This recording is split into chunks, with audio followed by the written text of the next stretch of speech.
Welcome to spooky season, and what better way to start it off than with a murder mystery.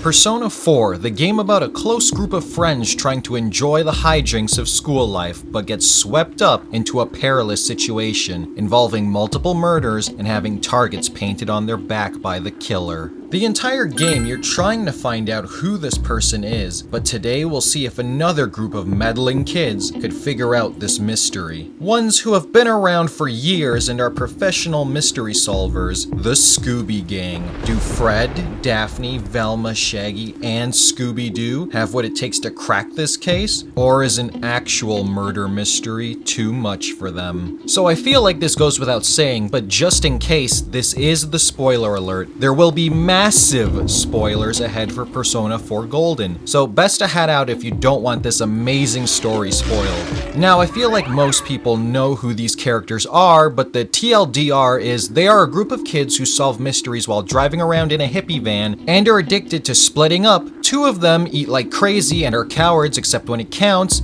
Fred is the leader, Daphne was Buffy the Vampire Slayer, and Velma the brains. Now, just to clarify, they will be trying to solve the mystery of the Inaba murders only. So everything after that is up to Narukami and his friends to fight. They will also be on a time limit because tourists can only stay in Japan for as long as 90 days. This is outlined in Japan's international travel information. So they have until July 14th to solve the case. They will also be able to investigate and question everyone in Inaba, including the main party. After all, they're all in the same vicinity, and the Scooby Gang has always done this when it comes to getting information. As for if everyone would just up and cooperate with them, well, you'll see. And since this game takes place in Japan, I realize some might say they shouldn't be able to understand them, but for one, Velma already speaks several languages, so she would already be able to communicate and translate for the gang. And also, I'm looking at this from how I personally played the game, which was in English. Now, they'll arrive after Adachi has already killed the first two victims and Saki's body was found, so the date will be April the 15th. As there aren't many notable named places in Persona 4 to stay at, they'll be staying at the Amagi Inn for now. With that out of the way, let's dive in.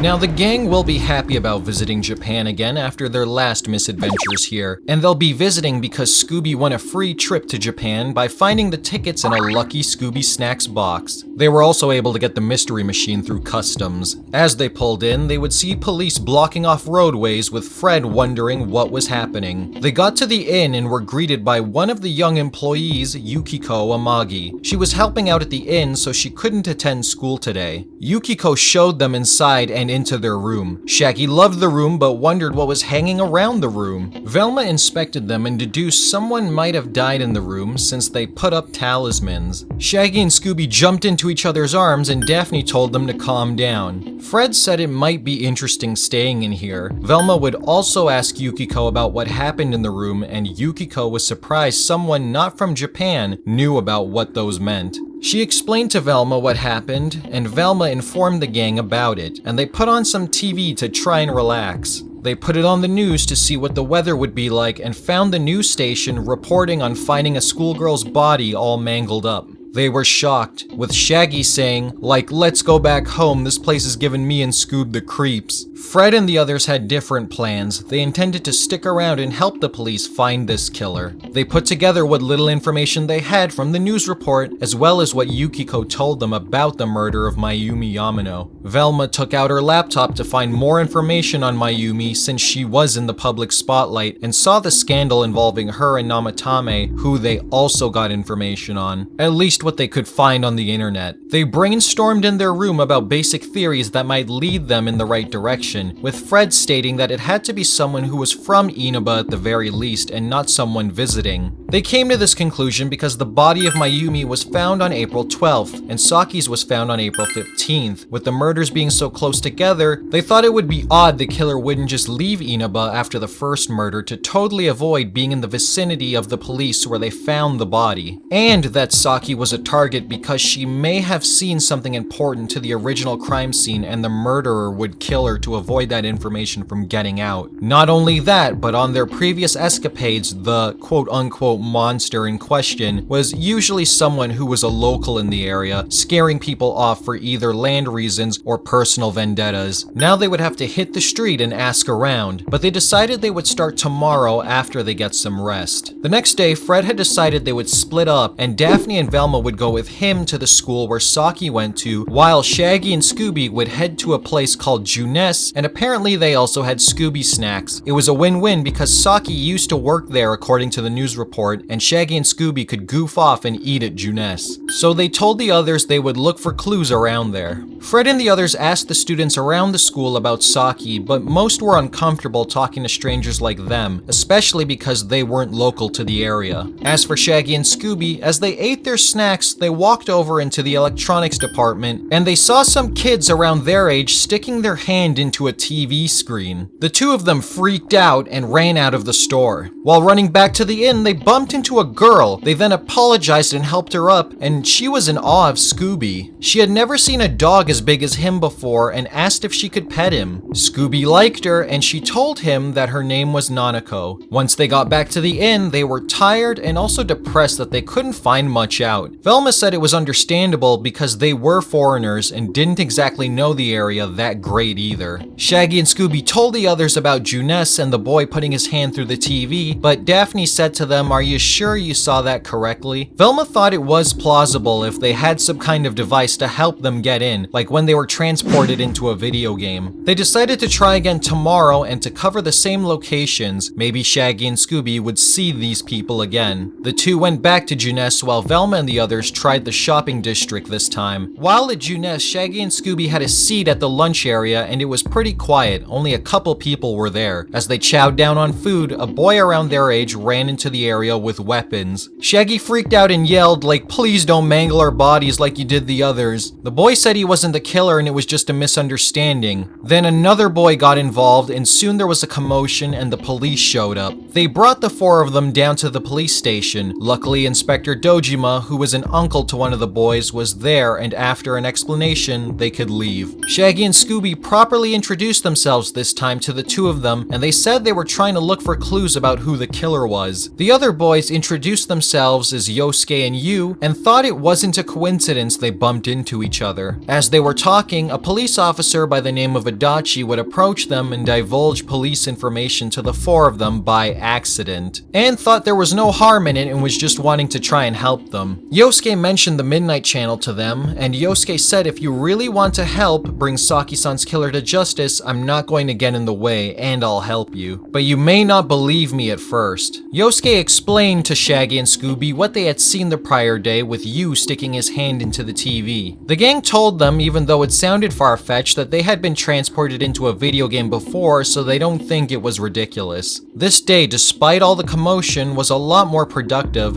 and when they reconvened in the evening, they talked about what had happened. What the gang picked up on was the inspector who told Shaggy and Scooby, along with the two others, about the murder investigation. Now, this isn't a leap for them to find this suspicious. The Scooby gang has been given advice from law enforcement before when they would solve their mysteries back in America. However, none of those were confidential murder cases. Yes, the police would mention the monsters they would encounter, but there isn't a law that stops law enforcement from warning people, especially kids, about monster sightings and evil curses, and none of their cases had any untimely demises attached to them, where the police would have to keep things from leaking out to potential suspects. Fred, Daphne, and Velma would know the difference between police giving a warning and providing confidential police information. Why would he willingly give that information away? Would he really just be a bumbling cop? This is when they would check the Midnight Channel. Then they saw it. It was Yukiko on TV, but her demeanor didn't match what they saw when they had met her. It was starting to piece together in their heads. First Mayumi, who stayed at the inn, then Saki, who found the body, and now Yukiko, who apparently showed up on the TV. The gang hadn't seen her at all today either when they mentioned it to each other. Daphne said what everyone was thinking. Do you think those boys were right, that you could die just by getting pushed into the TV? With that eerie thought on their minds, they went to bed. The next day, they went to the school to look for Yosuke and Yu, but couldn't find them. They also asked for Yukiko at the inn, but nobody had seen her, and after watching the TV, they thought she might have been the killer's next target. If all the victims appeared on that Midnight Channel, channel, they decided to go back to the police station and inform the police about Yukiko's missing whereabouts. They would talk with Detective Dojima, but he would tell them that half of what they were saying sounds ridiculous. They also asked if they could speak with Detective Adachi, however, Dojima declined them and told them to head back to the inn. They decided to stop by Juness on the way back and ran into Adachi. They asked Adachi about Miss Yamano, but Adachi said he'd get in big trouble with the boss if he said anything else, since he already talked to Yosuke and Yu about the case, and how the cops have no suspects yet. Adachi stopped himself and said, "That's all you're getting out of me. I gotta learn to shut up." That night, Yukiko came back but was very tired. She was accompanied by Chie, and they mentioned to Chie they had met Yosuke and Yu. After Chie left and explained to them what happened to Yukiko, Scooby and the others said they would help look after Yukiko while she recovered.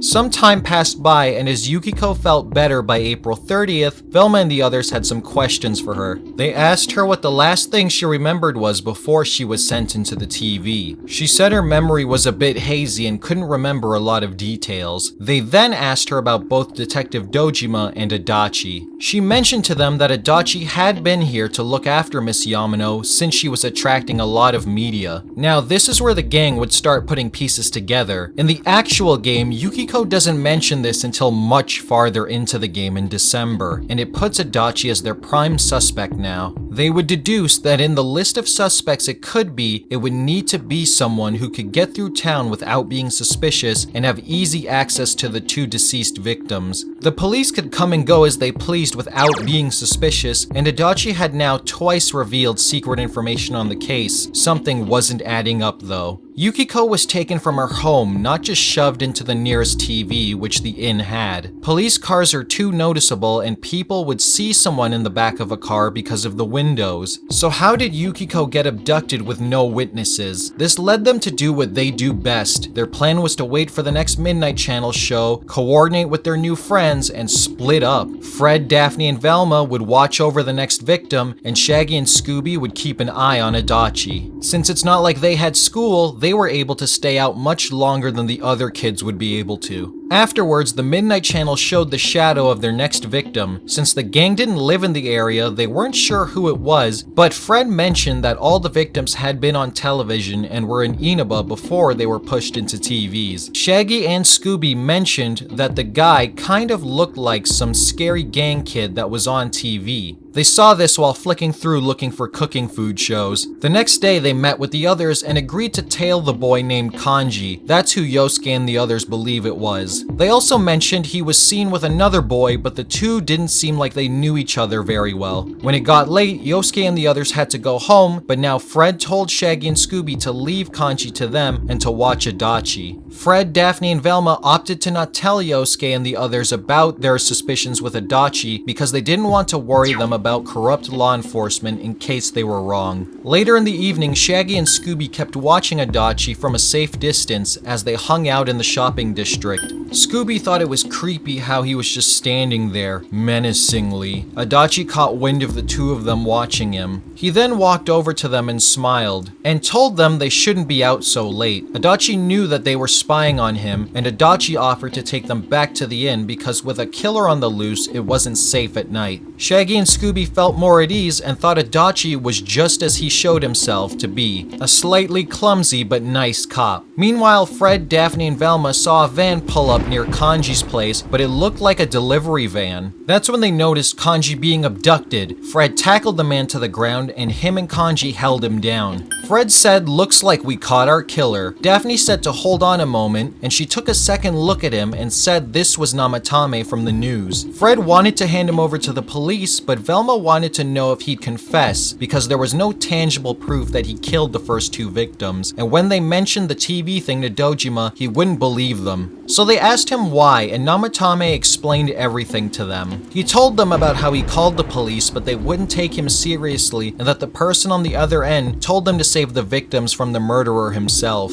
That was the last nail in the coffin. Scooby and the others had already thought it was someone in law enforcement, but a police officer advising a citizen to take matters into their own hands would never happen. They first thought about it, and it might be Dojima since he was being hush-hush about the case and blowing off the the TV story might have been a way for him to play dumb. But Adachi was assigned to protect Mayumi, and Yukiko's story backed this up, but they needed something to connect Saki to Adachi. They asked if the person Namatame spoke to on the phone was Toru Adachi. Namatame wasn't sure which officer he spoke to on the phone, but Kanji asked them, "You mean that cop? You know him?" they asked Kanji. Kanji told them how he called out to a girl at school to ask her questions about the case and seemed like he was bothering her. But he explained that's how he thought cops were just supposed to be, so he didn't think anything of it. Then they all got worried since Shaggy and Scooby were supposed to watch him. Velma stayed behind with Kanji to wait for the police, and Fred and Daphne went to the shopping district to look for them, but they were gone. They called the inn to see if someone saw them come back, but nobody had seen them yet. Fred and Daphne decided to go wait at the inn because if Scooby and Shaggy would run away, it would be back to the inn. Adachi didn't see any employees about because it was so late at night, so he walked Scooby and Shaggy up to the room, and when they got in and they thanked Adachi for walking them back, Adachi pushed Shaggy into the television.